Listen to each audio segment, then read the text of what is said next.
Sean todos bienvenidos a una clase más de la Cátedra de Farmacología y Toxicología de la Facultad de Ciencias Veterinarias UNE.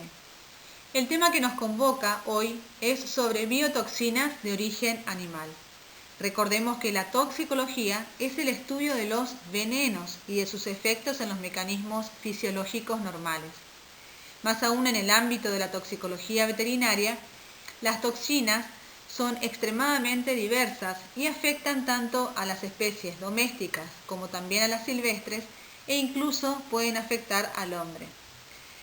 Los tipos de toxinas que se encuentran en el mundo animal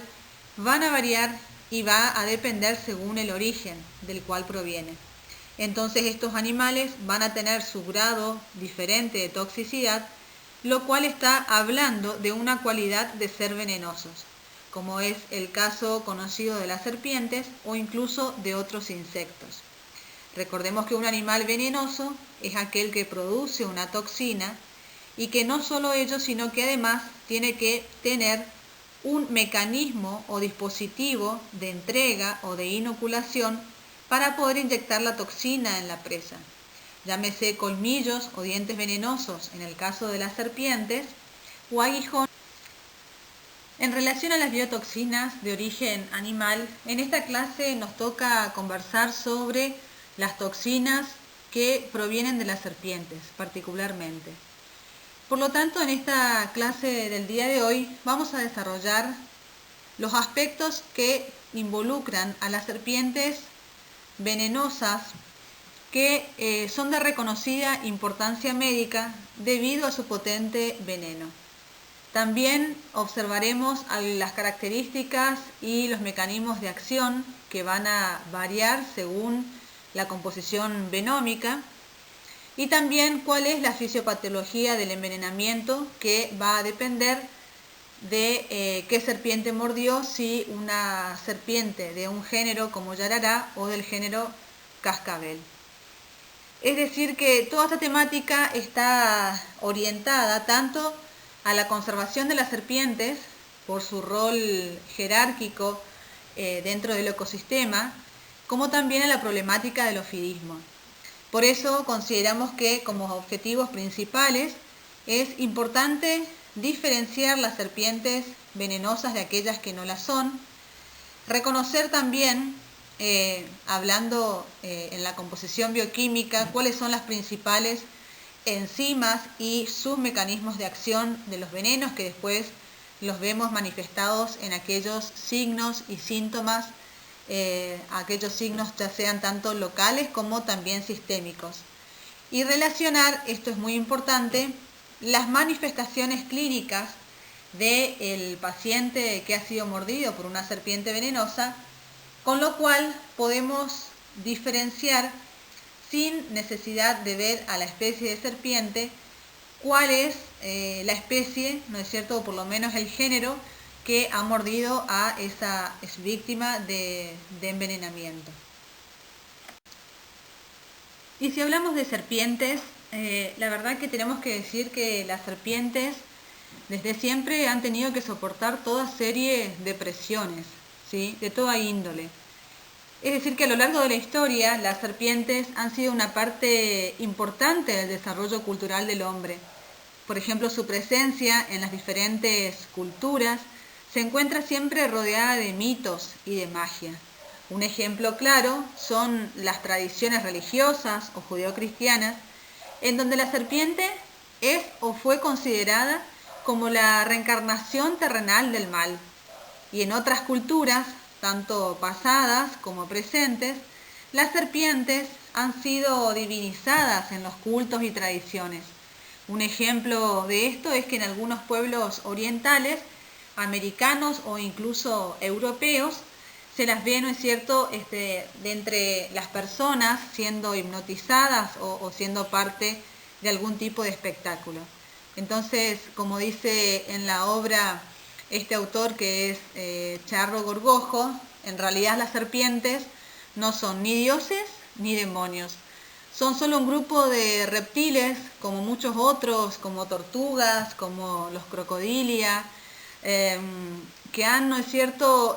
resaltado por estos aspectos negativos, pero que sobre todo lo que queremos es reivindicar a estas especies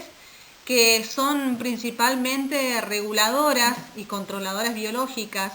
de otras especies de mamíferos pequeños como los roedores, que son especies invasivas, son exóticas y son consideradas plagas y por lo tanto acarrean además esa importante y peligrosa transmisión de otras enfermedades. Antes de iniciar con la diferenciación entre las serpientes venenosas que tienen, decíamos hoy, importancia médico-sanitaria, es bueno recordar algunas características generales de las serpientes, porque conociendo la biología de este animal como cualquier otro animal silvestre, podemos entender muchos de sus comportamientos. En la escala zoológica, las serpientes están dentro de la clase de los reptiles, que básicamente se van a caracterizar y a su vez pertenecen al orden de los Lepiosauria, porque el cuerpo, justamente como dice la palabra lépido, está cubierto por escamas. Entonces, este grupo en particular incluso se puede estudiar a profundidad en una rama de la biología que es la herpetología. La serpiente es un nombre común que utilizamos para reconocer a los ofidios, por sus características y por su peligrosidad, que hablábamos antes sobre la toxicidad. Es que ahí es donde diferenciamos a las de manera común o como nombres vulgares entre culebras, boas y víboras venenosas. Siempre que referenciamos la palabra víbora, estamos implicando que es una serpiente u ofidio, pero que tiene la capacidad de poder generar el veneno y también el dispositivo para poder aplicarlo en su presa. Las serpientes, como vemos, son animales ápodos, quiere decir que carecen de extremidades y de cinturas, por lo tanto, y para la locomoción, como el nombre de reptilia indica, reptan sobre el piso, así que van a desplazarse a través del suelo, o en el caso de algunas serpientes prefieren la zona de árboles y entonces son de hábitos arborícolas. Todas pueden nadar, ¿no es cierto? No quiere decir que porque no tengan extremidades no pueden hacerlo. No solamente las serpientes que son exclusivamente acuáticas, sino que todas pueden nadar y trepar a los árboles. Incluso como dato curioso, hay una serpiente que tiene, que puede realizar un planeo pasivo, ¿sí? Que es una serpiente asiática. En fin, entendemos que el cuerpo de una serpiente va a ser alargado, cilíndrico. En este caso, para los vipéridos, que son esas serpientes pertenecientes a la familia Viperidae, donde están yarará y cascabel, va a haber una diferencia entre la forma de la cabeza, que va a ser más bien triangular, antes que continuar cilíndrica, como en el caso de las otras culebras o las otras serpientes. Entonces, incluso esas escamas que decíamos que están recubriendo todo el cuerpo, van a recubrir también el ojo. Por eso las serpientes tienen también esa mirada fija, inerte, porque carecen de párpados. En definitiva, no tienen párpado superior e inferior. Solamente van a tener un párpado o tercer párpado, que es una membrana nictitante, y que también esos ojos están recubiertos por unas escamas. Y es común ver que estos animales, a medida que van creciendo, tienen que cambiar esa cubierta córnea, que es la piel, ¿no es cierto? Y por lo tanto realizan una muda o exuvia. Y es lo que algunos, cuando recorren el campo, pueden observar, y que en definitiva denota el tamaño o el largo de esa serpiente, ¿sí? Las mudas las realizan todos los años y significa un gasto energético significativo para estos organismos. Por lo tanto, si observamos que la piel está con una tonalidad diferente, más opaca, probablemente esté realizando la muda y necesita, digamos, tranquilidad. Decíamos, esa cubierta del cuerpo cae entera, o sea, se quita de una sola vez, y la piel recién formada, o esas escamas, digamos, recién formadas, van a adoptar esa coloración muy brillante y lustrosa propia de cada organismo. Un dato no por menos importante es mencionar que las serpientes, al igual que todo el resto de los reptiles, fueron los primeros amniotas capaces de dominar totalmente el suelo. Y esto justamente se debe a, como muestra en esta imagen, que las serpientes y todos los reptiles pudieron formar un huevo amniota, es decir, un huevo en donde en su interior, que está alojado el embrión, va a estar rodeado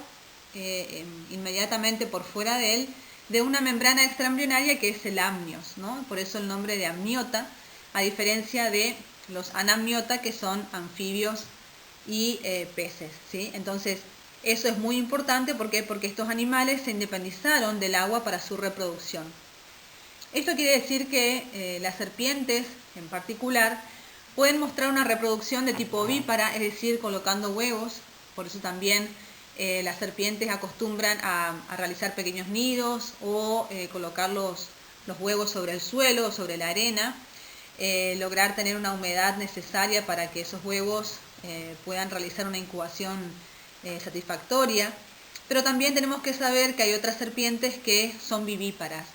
Y este es el caso particular de las víboras, de yarará y de cascabel. Todas las serpientes poseen dientes en ambas mandíbulas, superior e inferior, incluso presentan dientes muy pequeños sobre el paladar, huesos palatino o mediano. Los dientes de todas las serpientes tienen una posición retrógrada, es decir, mirando hacia atrás, y esto les permite morder a las presas, pero además sujetarlas, ya que carecen de las extremidades como para poder valerse de ellos. Y además los reptiles, todos en general, inclusive las serpientes, no mastican. Entonces tienen que consumir, en este caso a su presa, de manera entera, la tragan directamente. Y es ahí donde, en el caso de las venenosas, este veneno, que en definitiva es una secreción salival modificada, actúa para degradar y finalmente poder digerir a la comida. Y es justamente en esta característica que tiene que ver con la dentición en donde las especies venenosas han hecho su mejor perfeccionamiento. En el caso de los vipéridos, que vemos acá en cuarto lugar, vemos que tienen una dentición de tipo solenoglifa, es decir, estos animales han desarrollado no solamente una glándula con una composición que se modificó totalmente y conformó lo que es el veneno, sino que además ha logrado formar un conducto que desemboca en el diente o colmillo venenoso, un diente que además de tener un gran desarrollo, es ser curvo y estar sobre un hueso maxilar móvil, tiene la otra característica importante, que es un diente totalmente hueco, es decir, tiene una luz por donde discurre el veneno, y esto, al momento de inocular el veneno en su presa, hace que la mordida sea totalmente efectiva. Además de que recordemos que la glándula del veneno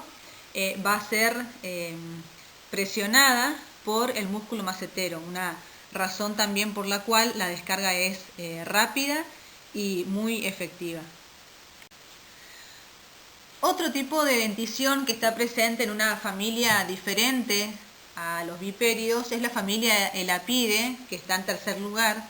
en donde vemos que el tamaño del colmillo, que está sombreado, es mucho menor que en los vipéridos con dentición solenoglifa. Sin embargo, también tienen y disponen de la glándula venenosa y del diente venenoso en posición anterior, aunque fijo. Sin embargo, sabemos que el veneno de los elápidos, que son del género Micrurus, es decir, conocidas como las corales, es un veneno con una toxicidad sumamente alta en relación, por ejemplo, a vipéridos. Y por último tenemos a los colúbridos, que las denominamos comúnmente culebras, las cuales también van a tener una glándula venenosa, y el diente, en este caso, como en los elápidos, Es un diente macizo, pero el cual va a presentar otra adaptación para poder, digamos, inocular el veneno, pero va a tener solamente unos surcos o canales por donde discurre el veneno, pero de manera externa el diente. Por lo tanto, si bien tienen el dispositivo y la glándula venenosa para producir toxicidad, en los colúbridos esa toxicidad es de leve a moderada, aunque hay documentos, hay trabajos científicos que demuestran que especialmente el género Philodrias, conocida como culebra verde o marrón según la especie, puede producir efectos similares a los producidos por el género Botrops o comúnmente conocida como yarará. En este caso, en los colúbridos, el diente venenoso tiene un menor desarrollo aún que los dos anteriores. Vemos en la segunda figura de los cráneos y la posición es posterior. Siempre recuerden que el colmillo está uno en cada mandíbula, pero la abertura de la cabeza es mucho menor en comparación con los vipéridos que son, recordemos, agrupan a yarará y a cascabel. Por supuesto que dijimos antes, la toxicidad del veneno es de leve a moderada. Y con esta clasificación de los tipos de dientes venenosos que presentan las especies capaces de producir una toxicidad en el caso de que encontraron una presa o, por ejemplo, por accidente ocurriera un encuentro con personas, es donde nos encontramos frente a un hecho que se denomina ofidismo. Y el ofidismo es un síndrome que resulta por la inoculación o la inyección, pero recordemos es accidental, del veneno o de sustancias venenosas por parte de las serpientes. Y particularmente se centra en las familias Viperidae y Lapidae, porque veíamos hace un momento que estos dos grupos en particular presentan un veneno con una composición proteica significativamente dañina para el hombre, en este caso porque hablamos de ofidismo, y es porque entonces presentan sus colmillos anteriores muy desarrollados en el caso de los vipéridos y menos desarrollados en los elápidos, aunque con una composición venómica, que en cuanto a la letalidad es mucho más amplia. Y aquí al costado tenemos un cuadro que lo obtuvimos del Boletín Integrado de Vigilancia de la Nación Argentina, donde vemos que el ofidismo justamente está dentro de los eventos de notificación obligatoria seleccionados. En este caso hay una discriminación en cuanto a la situación provincial de cada una de las provincias de nuestro país. Y está en la clasificación del envenenamiento por animales ponzoñosos, las serpientes. Entonces fíjense que en la región del NEA hay solamente un total de casos notificados de 39 en total, en donde marca una referencia a cada provincia, tanto Corrientes, Chaco, Formosa y Misiones, cuál es el número de casos notificados, reportados en cada caso, y vemos que prevalece al menos la notificación, o sea, el reporte del accidente, principalmente en la provincia de Misiones y segundo en el Chaco. Probablemente en la provincia de Corrientes no es que no ocurran los accidentes ofídicos, sino que quizás se deba más que nada a una falta de información o notificación de aquellas personas que quizás en zonas rurales o muy alejadas de los principales centros de atención médica puedan reportar, ¿no es cierto?, este caso de accidente ofídico, o probablemente los accidentes que ocurran sea principalmente en animales, tanto domésticos como quizás silvestres. Recordemos que el ataque a los humanos es un acto defensivo de las serpientes que éstas realizan en el caso solamente que se sientan amenazadas o cuando ocurre por accidente al bajar, por ejemplo, de un automóvil o estar caminando en una zona rural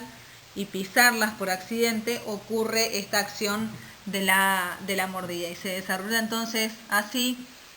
lo que se conoce como ofidismo. Podemos entonces clasificar a las familias de serpientes según su importancia médica.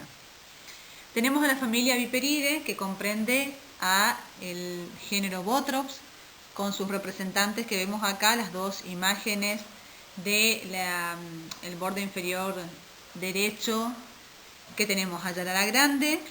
¿no es cierto?, la figura del medio, y a Yarara chica, ambas del género Bothrops, la primera Alternatus y la segunda Diporus. Y la primera representante que vemos arriba es la serpiente cascabel,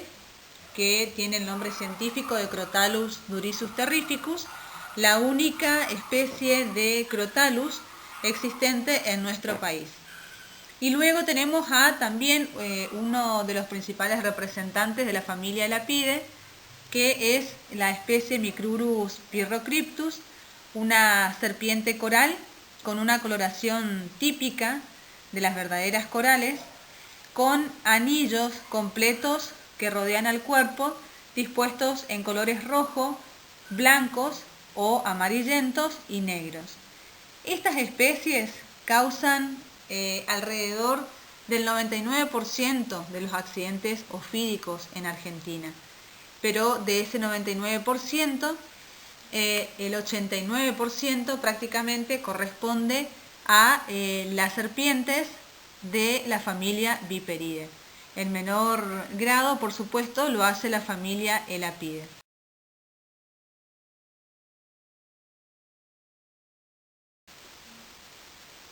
Debemos considerar que en un caso de intoxicación,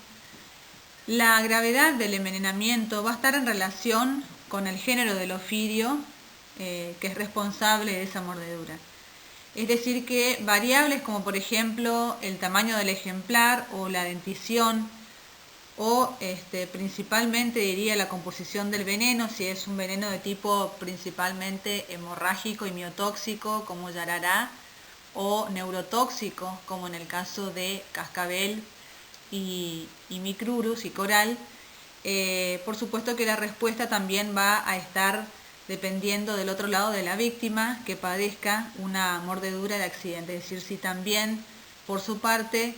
el tamaño, ¿no es cierto?, de el afectado por una mordedura de estas serpientes, si presenta algún tipo también de antecedentes de enfermedades de base. Iniciamos entonces la descripción de la familia Viperidae, en donde es válido mencionar que tanto para el género Bothrops como Crotalus, todos los miembros de la familia se caracterizan por poseer un aparato, como dijimos hoy, venenoso muy especializado. Recuerden que tienen dientes agrandados, son tubulares e incluso en su extremo final terminan en forma de bisel, tal cual una aguja hipodérmica.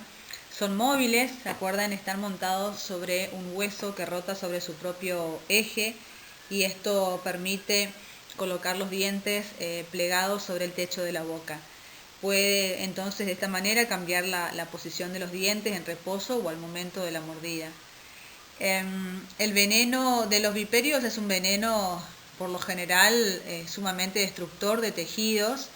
por eso lo llamamos hemotóxico o miotóxico, porque además produce alteraciones del circulatorio. También los vipéridos presentan de forma invariable dos fosetas termosensibles o termorreceptoras que van a estar ubicadas cada una a los laterales de la cabeza entre los ojos y las narinas. Estas fosetas termosensibles son capaces de detectar diferencias muy pequeñas de temperatura, y esto permite a la serpiente percibir en su medio a sus presas, sobre todo que son de sangre caliente. Estos viperidos acostumbran a tener un mayor ciclo de actividad por la tarde-noche, o sea, tienen hábitos crepusculares a nocturnos. El cuerpo es bastante pesado, dijimos ya son terrestres, y se alimentan mayormente de vertebrados, sobre todo los adultos ya, de, dijimos hoy, pequeños roedores u otros mamíferos también de talla pequeña. Y la mayoría son todos vivíparos, es decir que van a parir a sus crías vivas. Para describir a la especie en particular, que es la que vemos en imagen, Yarará grande, el nombre científico es Botrops alternatus, también es conocida comúnmente como víbora de la cruz o crucera, incluso en Brasil. El cuerpo es grueso y lo principal es que estas escamas que están cubriendo el cuerpo realizan unos dibujos laterales o alternados, incluso se dice por eso el nombre de alternatus. Tienen una forma riñonada o en forma de C invertida, que es un color castaño oscuro, y las escamas blancas que rodean a este diseño, la verdad que le resaltan aún más a esa figura. Puede medir aproximadamente 1,50 m, incluso 1,80 m de largo, y presenta un diseño de una coloración clara en forma de cruz en la cabeza, por eso su nombre, y vamos a encontrarla principalmente en zonas o ambientes húmedos, en donde también, ¿no es cierto?, tiene que tener disponible su principal fuente de alimentos, que son, dijimos ya, roedores y pequeños mamíferos.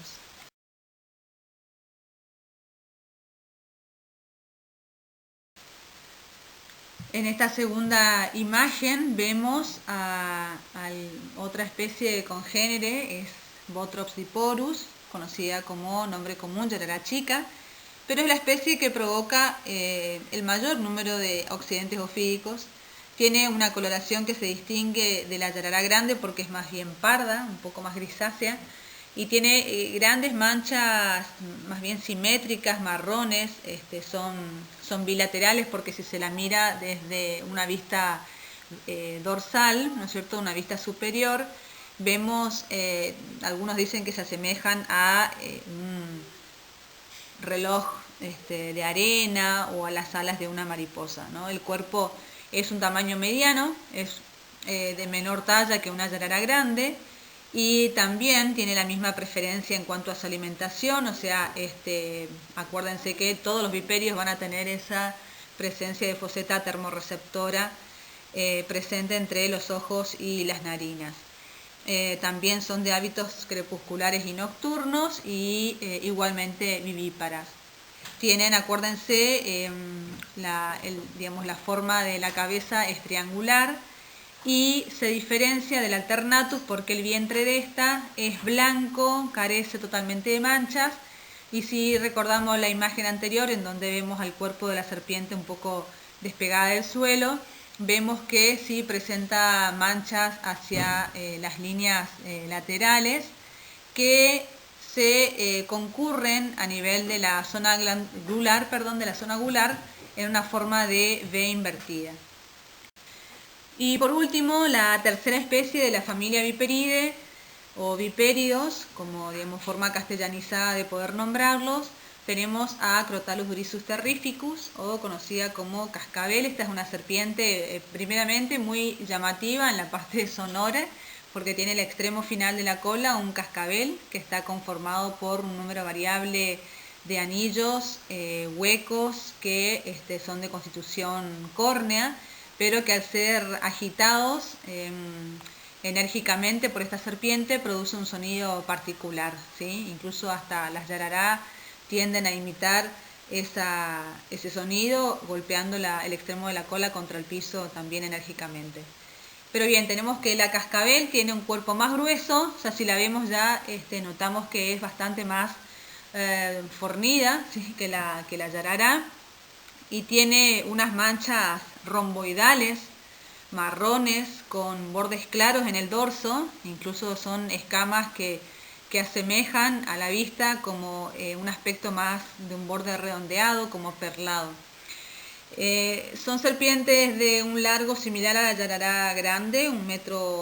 m o 1,80 m, eso es variable, y la coloración en general es ocre o amarillenta, es decir, tiene características muy particulares que es bastante fácil poder distinguirla. Y hablábamos de ese cascabel o crótalo en su extremidad que produce un sonido sumamente característico y que está advirtiendo, ¿no es cierto?, su presencia y por lo tanto intentando que digamos, alguien que pudiera hacerle daño, presa u digamos, otro depredador, perdón, u hombre pudiera hacerle daño. Esta serpiente, contrario a lo que dijimos con el género Botrops, se encuentra más bien en ambientes secos y también en zonas de matorrales. Su alimentación coincide, es de pequeños mamíferos y también es vivípara. Sostenemos que nuevamente la cabeza, recuerden, es subtriangular. Ahora sí, iniciando con la segunda familia de importancia médica,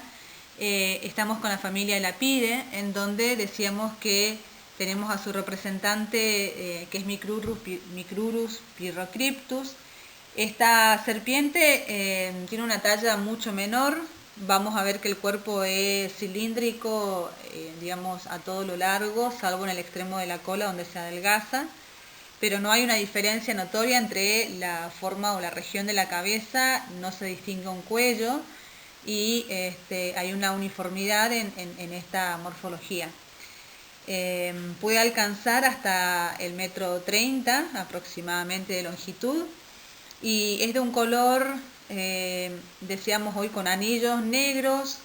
digamos, y también con anillos blancos, blanquecinos y también rojos. Presentan entre 5 a 12 tríadas de anillos completos, es decir, la tríada es la presencia de un anillo rojo, negro y blanco. Y esos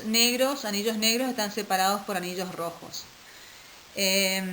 En las verdaderas deben estar los anillos, por lo general, completas a nivel del vientre, aunque puede que esta regla no siempre sea tan estrictamente cumplida por todas las especies, pero sí la característica que permite diferenciar a una coral verdadera de la falsa es que las verdaderas tienen el tamaño de los ojos muy reducidos en comparación al tamaño de la falsa coral. Porque son de hábitos semisubterráneos o digamos fosoriales, entonces no necesitan un gran desarrollo de ese sentido para el desarrollo de su vida. Y se alimenta principalmente de reptiles, de pequeños reptiles, también lagartijas, y a diferencia en el aspecto reproductivo de la familia Viperidae, estas son ovíparas, van a poner huevos que van a tener una cáscara blanda, y bueno, se diferencian, digamos, notoriamente en esos sentidos. Recuerden que los dientes venenosos también están en anterior, pero son acanalados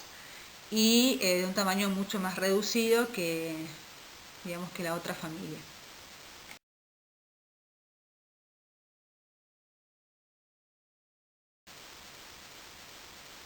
En esta diapo observamos los principales componentes del veneno de los ofidios.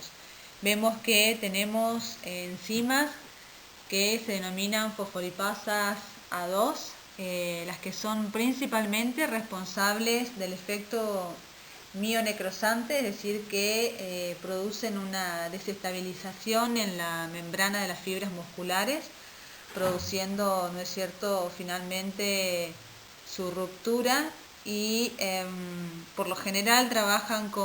en conjunto con otras enzimas denominadas hemorraginas, que son denominadas metaloproteasas, las cuales el daño principal que producen es la lesión de la pared del endotelio. Por lo tanto son las responsables de las hemorragias que ocurren a nivel de distintos lugares, puede ser mucosa o, por ejemplo, de heridas previas. También están las neurotoxinas, que estas afectan principalmente la unión neuromuscular y producen una parálisis flácida. Estas neurotoxinas van a estar presentes en los casos de las especies que recién estuvimos leyendo. Van a aparecer en Crotalus grisus terrificus y en las corales, no así en el veneno de Botrops, en donde predominan fosfolipasas y al observar esta variedad de componentes, porque solamente se mencionan algunos, los más abundantes en cuanto a los componentes del veneno, vemos que la complejidad de mecanismos que lleva adelante cada tipo de familia de proteínas es importante el conocimiento de cuáles son esas características tóxicas, biológicas, si se quiere también, ¿no es cierto?, que producen los venenos, y que al conocerlos y estudiarlos nos permiten entender mucho mejor la fisiopatología de los envenenamientos y de esta manera evaluar las capacidades neutralizantes de los antídotos o antivenenos o sueros antiofídicos que se utilizan para tratar a los pacientes. Las manifestaciones que produce la mordedura de serpiente, y digamos nos referimos a la acción tóxica, pueden ser variables en virtud a la variedad de componentes del veneno que tiene cada una de las especies. Tanto la evolución del paciente, o sea, del pronóstico en ese proceso clínico, en general se va evidenciando, pero está relacionado, como dijimos antes, con las condiciones del paciente que recibió esa mordedura y descarga de veneno, y también en relación con las características del veneno según la especie. Para entender la acción local que provoca la mayoría de los tipos de venenos segregados por las serpientes, siempre prevalece la necrosis, es decir, la destrucción del tejido muscular. En el caso de Yarará, tras la primera, en realidad en la mordida, la primera reacción local que se percibe es un dolor muy intenso. Y esto se ve acompañado a los pocos minutos por un hematoma, produciendo, ¿no es cierto?, un edema local muy marcado. En tanto, si digamos el accidente de ofidio, digamos, ocurriera por causa de una especie de cascabel, aparecen otros síntomas completamente diferentes, síntomas de movimientos involuntarios, sobre todo en la zona afectada, no hay dolor, o sea, hay un efecto de anestesia. Puede producirse también la parálisis de músculos faciales, de la lengua, de la laringe, y todo esto se corresponde a trastornos en el lenguaje y por lo tanto en la respiración también del paciente, que evidencia entonces una intoxicación por cascabel en este caso, donde es un veneno predominantemente neurotóxico. Siempre cuando ocurre un caso de ofidismo, en la mayoría de los casos, al morder la serpiente con sus colmillos, el veneno penetra en la zona mordida, dejando en el lugar dos pequeños orificios, o en todo caso pudiera observarse solo uno si no pudiera dar una mordida completamente efectiva. Y de esa manera el veneno se distribuye con mayor o menor rapidez según la condición del paciente, del afectado, y ese veneno es absorbido por la vía linfática. Solamente en raras ocasiones puede ocurrir de mala suerte que ese veneno sea inoculado directamente en algún vaso, o sea, directamente en la sangre. Y de esta manera la distribución y por lo tanto el efecto que pudiera manifestar esas toxinas del veneno sea más inmediata. Pero en todos los casos, lo que en esta breve explicación lo que se intenta mostrar es que no sirve ninguna de las prácticas como intentar quitar el veneno, provocando un corte en el lugar de la inyección del veneno, o queriendo succionar en el lugar de la mordida, porque como vimos, el dispositivo de inoculación de las serpientes funciona tal cual como una aguja hipodérmica, y por lo tanto cualquiera de estas acciones complicaría mucho más el cuadro clínico del paciente y no estaría favoreciendo en ningún aspecto. En el caso de un accidente producido por la especie de Botrops, ya sea Yarará chico o Yarará grande, se clasifican el tipo de envenenamiento según las características clínicas que exhibe el paciente. Vemos que hay un tipo de envenenamiento leve, moderado y grave, en donde digamos, la decisión del médico va a incidir en la cantidad aproximada de neutralización que tiene que proveer al paciente. Entonces, según las características clínicas que manifieste, donde fíjense va a ir a aumentar de un dolor y edema local mínimo, la hemorragia puede o no estar ausente, ¿no es cierto?, discreta, o sea, no muy manifiesta, pero sí lo que se detecta a los 30 minutos aproximadamente es una alteración del tiempo de la coagulación. Por eso es una de las medidas que primero se evalúa frente a un accidente por serpiente. En el moderado ya vemos que se produce hemorragia a nivel de las mucosas, o también hemorragia interna, donde todavía continúa la alteración en el tiempo de coagulación. Y por último, un estado ya grave, en donde el edema verdaderamente excede al miembro que ha sufrido la mordedura, y las manifestaciones, por supuesto, sistémicas ya son más graves, en donde no solamente se ven alteradas las condiciones de coagulabilidad de la sangre, sino que también esta baja tensión puede provocar, ¿no es cierto?, definitivamente un shock. Pero esta es una situación muy rara de observar, porque la neutralización del veneno es muy efectiva cuando se lo administra, y el tiempo desde la mordedura de una serpiente hasta llegar a un centro asistencial,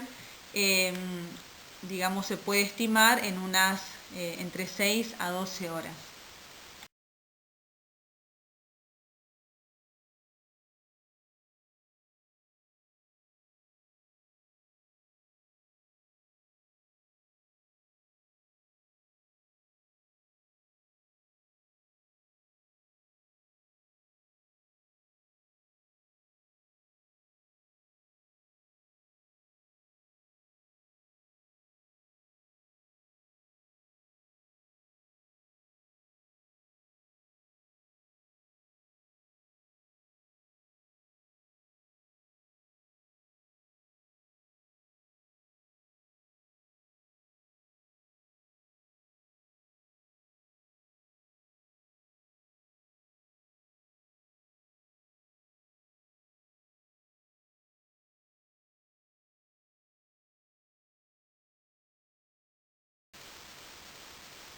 Podemos entonces resumir que el diagnóstico del envenenamiento por serpientes, habiendo visto los efectos que causa un veneno botrópico en comparación con un veneno crotálico o el apídico correspondiendo al coral, hay que tener en cuenta que el diagnóstico se realiza basándose en los signos y síntomas de acuerdo con el tipo de serpiente que atacó a la víctima. Y además se complementa con estudios de laboratorio, por ejemplo, constituyéndose un estudio de plaquetas, de tiempo de protrombina o de tromboplastina parcial, fibrinógeno, ICK también.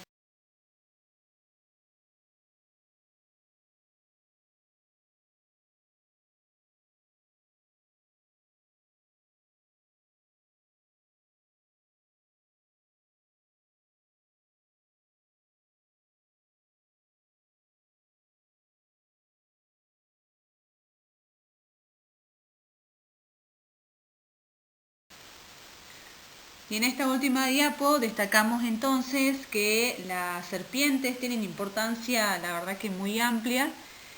no solamente en lo biológico, porque, por ejemplo,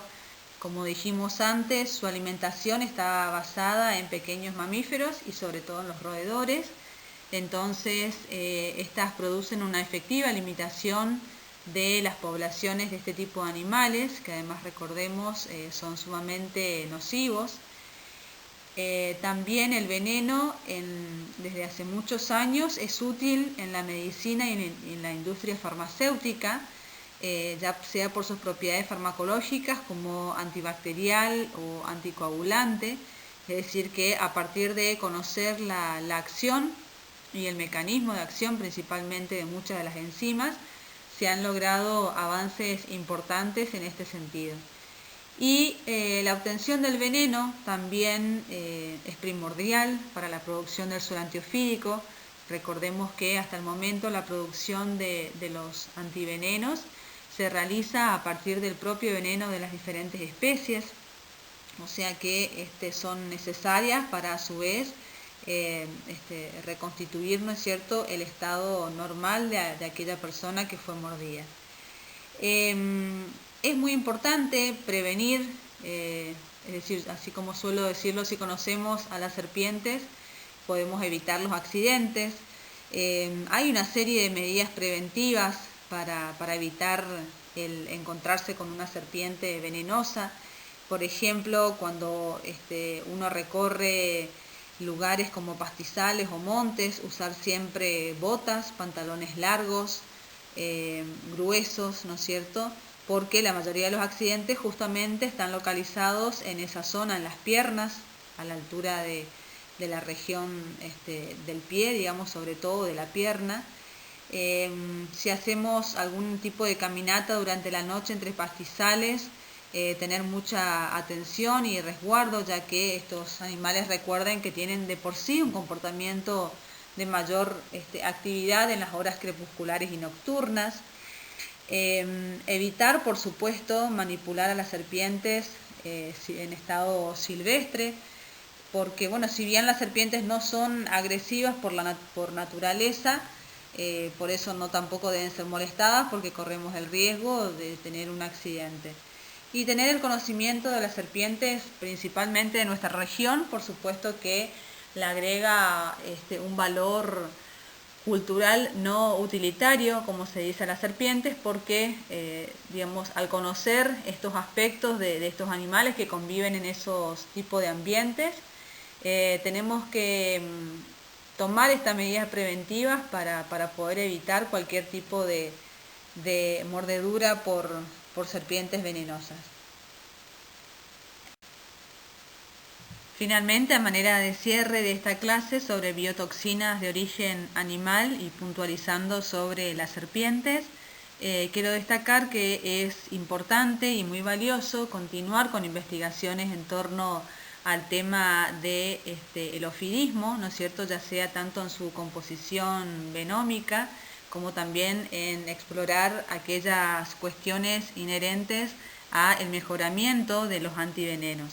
Las mordeduras de serpientes son venenosas, son un problema de salud pública, por lo tanto tenemos que continuar los estudios para que también de esta manera podamos divulgar y educar a las personas, ya que el desconocimiento de las medidas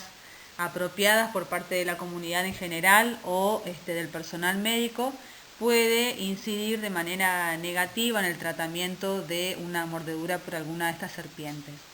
Así que bueno, me despido y muchas gracias a todos ustedes.